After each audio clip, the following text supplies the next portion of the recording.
O maior problema do Brasil hoje é a classe política e, com ela, as instituições públicas ao seu redor que mantêm o status quo da elite econômica e financeira parasita da sociedade. Os três poderes da República trabalham afinados para manter seus próprios privilégios e garantir os excessos da classe dominante, enquanto, com a ajuda da lei, sustentam a impunidade de muitos ladrões de colarinho branco que infestam suas instituições.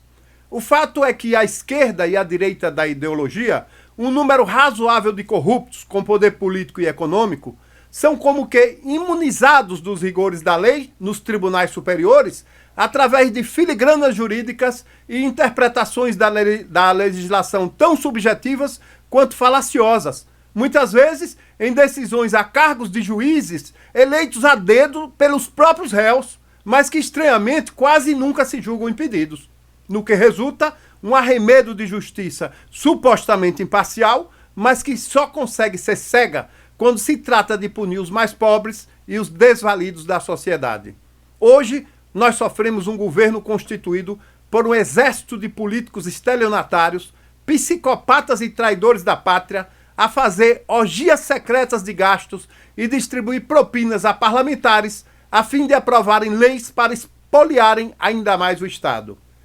em favor de uma classe dominante que avança sobre os cofres públicos.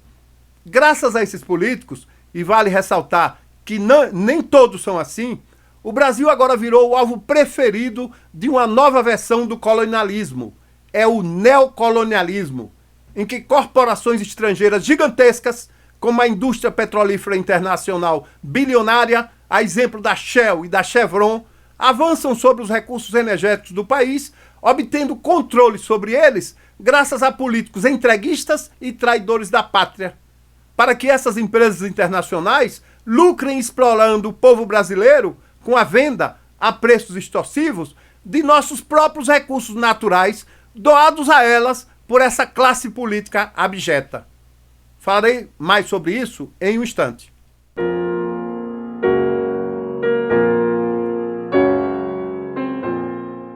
Milhares de brasileiros vivem sob a ameaça da fome, enquanto o governo Bolsonaro, o governo dos banqueiros e do capital internacional, faz turismo ao Oriente com um séquito de 69 servidores, entre aduladores e vagabundos, onde consomem mais de 3 milhões de reais do contribuinte somente numa divertida e luxuosa excursão.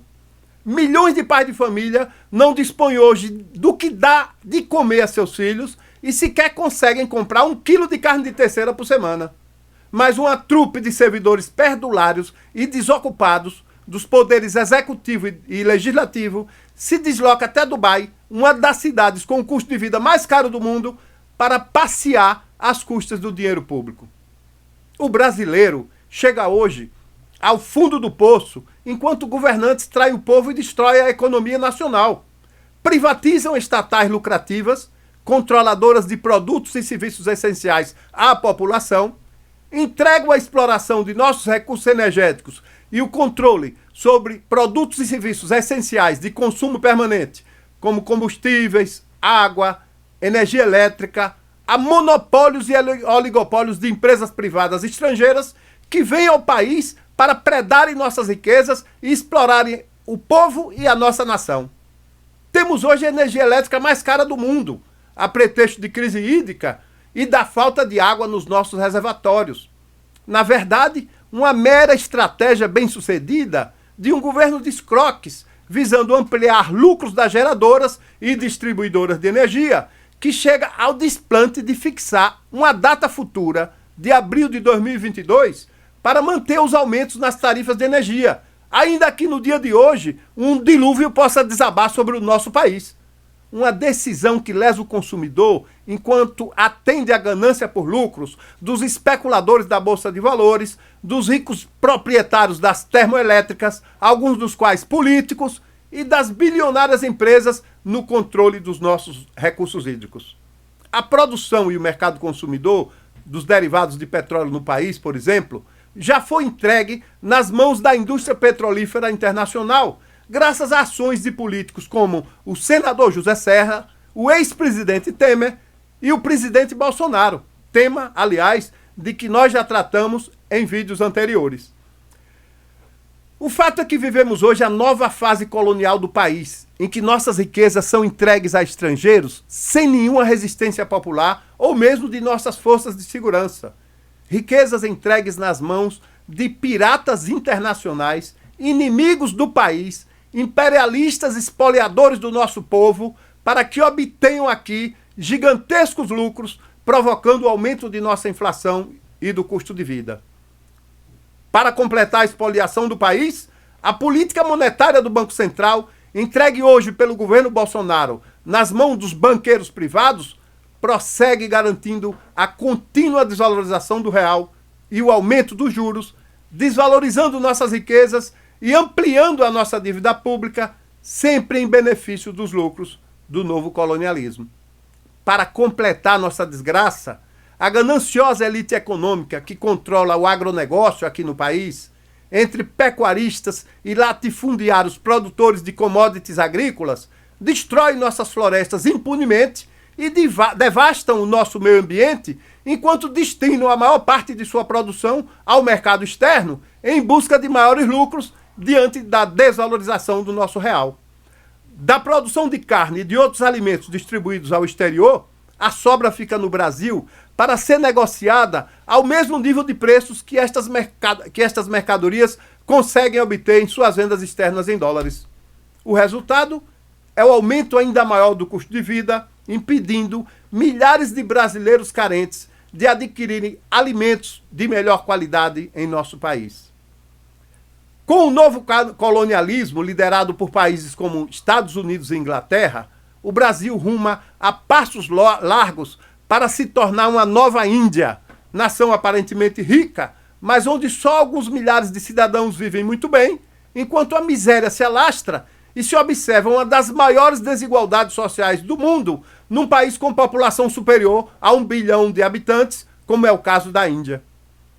Devemos a nossa tragédia aos traidores infiltrados no poder executivo, com a cumplicidade de um Congresso Nacional que opera vendido, um parlamento manchado pela corrupção, liderado por certo grupo de propineiros que conta com a inutilidade de leis de combate à corrupção criadas pelo próprio Legislativo, além da complacência e leniência de tribunais superiores, onde obtém relativa blindagem contra punições, quaisquer que sejam os crimes cometidos contra o erário. Enfim, somos um país sem esperanças. Mas eis que às vésperas da eleição começam agora a aparecer os novos salvadores da pátria. Depois de Collor, Lula e Bolsonaro, é a vez dos Ciro Gomes e dos Sérgio Moros da vida, com seus discursos pré-fabricados pelo marketing e por pesquisas qualitativas, vomitando a retórica que o povo deseja ouvir. Nova versão do mesmo filme, onde se mudam apenas os atores, mas o roteiro de exploração e alienação do povo pela elite econômica e financeira permanece o mesmo. Trocam-se os personagens desgastados da política, marionetes da elite pontualmente responsabilizados pela miséria do povo brasileiro, e os substituem pelos novos personagens da hora. Bonecos ventrílocos devidamente equipados com cordas, através das quais serão manipulados pelos verdadeiros controladores do poder político, a classe dominante corrupta, incólume, mergulhada nas sombras e sempre agindo nos bastidores, a dar continuidade à sua permanente política criminosa de parasitismo social em busca da sobrevivência, sempre às custas do dinheiro do contribuinte. Tudo isso, é claro, com a ajuda de uma imprensa corrupta, a serviço do poder econômico, a manipular a opinião pública através de uma rotineira lavagem cerebral em que mergulha uma população cada vez mais alienada. Está chegando a hora da elite econômica finalmente descartar o psicopata que tanto apoiou e que tão bem tem servido aos seus propósitos. É preciso agora, com a ajuda da mídia dominante, incutir no povo o nome do novo salvador da pátria, o novo mercador da ilusão, que irá oferecer nova e inútil esperança a um povo alienado, crédulo e submisso. Logo nós saberemos quem será o escolhido. Ele estará, com frequência, nas capas das principais revistas e nas manchetes dos maiores jornais do país, apontado, logicamente, como a solução mais segura aos problemas do Brasil. você saberá então que ele será o seu novo salvador da pátria. Está chegando a hora de mudar para que tudo continue da forma em que está. Por hoje é só. Deixe seu like, compartilhe o vídeo e se inscreva no nosso canal. Muito obrigado por assistir a mais este vídeo.